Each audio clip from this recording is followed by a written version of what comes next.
This week wasn't about pushing forward. It wasn't about effort, performance, or proving. It was about restraint. Because in the simulation, what you hold back is as powerful as what you do. The silence you choose, the pause you take, the grip you ease, the word you don't say. Restraint isn't weakness, it's discipline, it's clean power. This week showed us how restraint keeps the signal heavy, precise, and whole. Let's walk through what that looked like. The Quran reminds us, the strong man is not the one who overcomes others, but the one who controls himself. Proverbs adds, better a patient man than a warrior, one who controls his temper than one who takes a city. Most people confuse strength with domination. They think strength is proving themselves in every argument, flexing in every moment, fighting every battle. But real strength is restraint. Science confirms. Impulse control is one of the strongest predictors of success and longevity. Those who can resist immediate reaction save energy, sharpen clarity, and keep their nervous system stable. In the simulation, restraint multiplies weight. When you hold back what doesn't serve, your signal deepens. People feel that gravity. Think about two leaders. One reacts to every challenge, every slight, every criticism, always loud, always defending. The other holds back, choosing carefully when to speak and when to stay silent. Who feels heavier? Who feels unshakable? Always the one who holds back. On Monday, we practiced restraint once. Maybe it was holding back from replying immediately to a message. Maybe it was not jumping into a conversation. Maybe it was letting an impulse pass. And we discovered something. Restraint didn't weaken us. It strengthened us. Because authority doesn't come from what you grab, it comes from what you can hold back.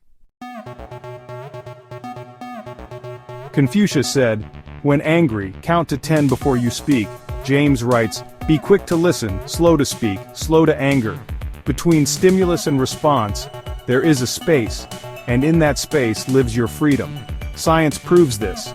Even a 2-second pause shifts the brain from the limbic system, which is all about reactivity, to the prefrontal cortex, where clarity lives. A pause changes the chemistry of choice.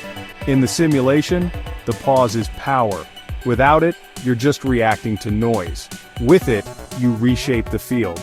On Tuesday, we practiced one pause, before replying, before deciding, before reacting, just one breath, and it changed everything.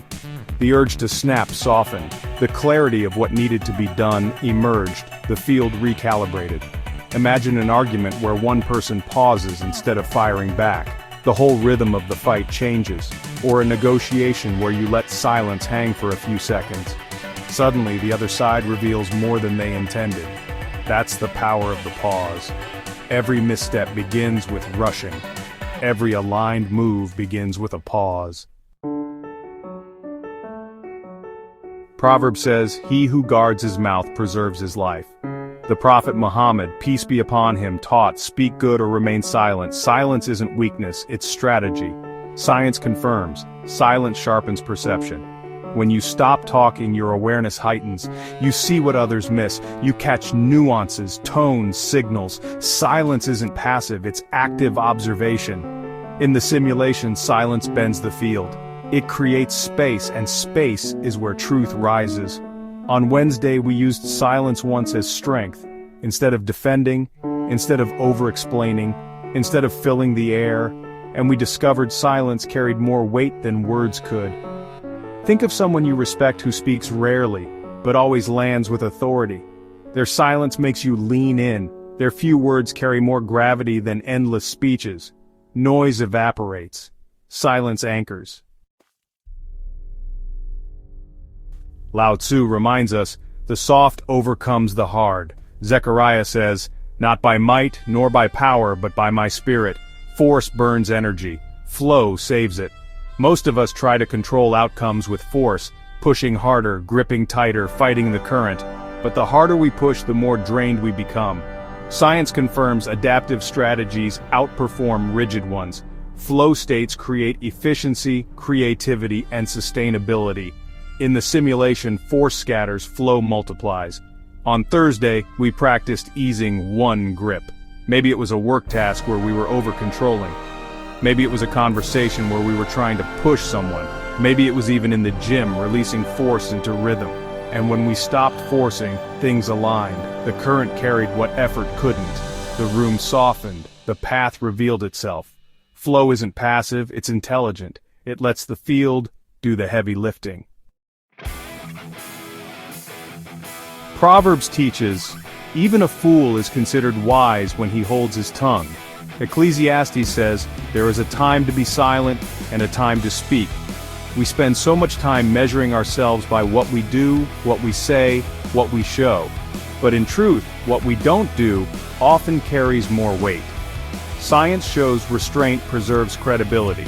When you don't always speak, when you don't always jump, when you don't always act, your presence becomes heavier. People listen more closely when you finally move. In the simulation, absence often transmits louder than presence. On Friday, we held back once. We didn't send the message, we didn't force the conversation, we didn't add more noise, and we saw how absence can be power. Silence created space for others to reveal themselves. Inaction allowed the field to settle and align on its own. What you don't do can carry more authority than what you do, because restraint sharpens your signal. Week 25 was about restraint. We began by remembering that power doesn't come from constant reaction. It comes from control. We discovered that the pause changes everything. It turns reaction into clarity. We learned silence is strategy. It makes presence heavier. We eased the grip and found that flow carries more than force. And we ended by realizing the weight of what we don't do can be greater than what we do. In the simulation, restraint isn't absence, it's precision. It's the discipline that turns energy into power. Because the field doesn't bend to noise or rush or force, it bends to weight, and weight is built by restraint. This week you became heavier, not in burden but in presence, not in noise but in silence, not in reaction but in alignment. You discovered the art of restraint, and in that restraint you found clean power. This is transcendent reality. Live the code.